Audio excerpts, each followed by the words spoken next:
வேண்டிய அளவில் சுற்றுப்பயணம்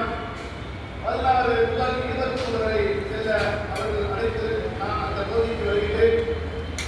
வருகின்ற நேரத்தில் 11 மாவட்ட செயலாளரும் உங்கள் மேல் நான் வைத்திருக்கின்ற மரியாதையும் தலைமை வைத்திருக்கின்ற மரியாதையும் நமக்கு பின்னாடி மண்டலங்கள் எந்த அளவிற்கு இந்த நிகழ்ச்சியை நடத்தினார்களோ அதை அந்த அளவிற்கு